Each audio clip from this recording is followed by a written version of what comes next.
Hi, I'm Brandon Harris, and I'm with Tara Baumgarten, who is an account supervisor for Stern & Associates, and she heads up our direct engagement capabilities.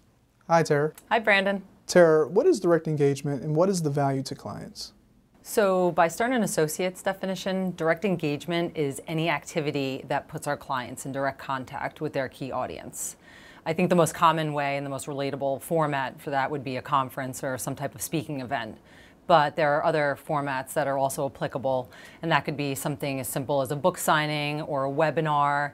But there's also interactive forums, networking meetings, and things like that that we can do. In terms of the value to the client, it's pretty simple. It's control over your message, and it's really meaningful interactions face-to-face with key stakeholders. How do direct engagement activities complement traditional media relations? Well, that's a great question. I think it's pretty well known that we live in an age of hyperconnectivity, rapid-fire emails, texting, people want instant feedback all the time. So really, in a way, face-to-face interaction is kind of becoming a lost art form.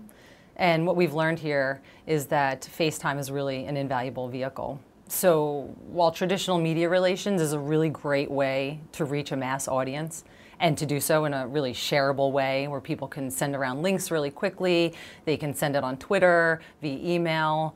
There's really something to be said about sitting in a room with a group of very engaged people that can make a really big impact in a way that you just can't do through other channels.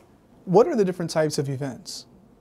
Oh, well, there's a huge variety of events. I mean, there's traditional business conference platforms, there's industry platforms, vertical platforms, and then within all those events, there's layers of activities, or what we call doorways in, which could be webinars, roundtable discussions, which can be a lunch or a dinner format, things like that.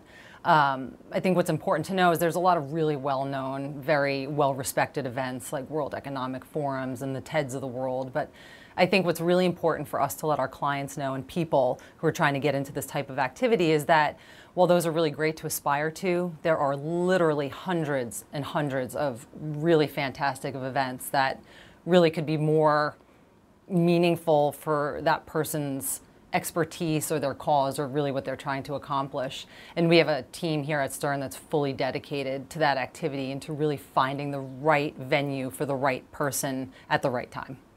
Are you seeing any trends in the conference space? Oh, absolutely. I would say we're seeing a lot of experimentation with a lot of video at events, but I would say the biggest trend that we've seen over the last 2 years is a shift to more shorter, provocative, edgier type formats, which could be really, really good. But I think what's important for people to know is that that format's not necessarily a one-size-fits-all, and it doesn't lend itself well to every type of presentation there is out there. To me personally, my favorite one are the shorter sessions, but the ones where they leave room for a Q&A at the end, something where audience participation is required. I think that's where we see oftentimes a really healthy debate, a more exchanging of ideas, and to me that's really the most exciting thing. Tara, thanks a lot for answering our questions today. Thanks, Brandon. My pleasure.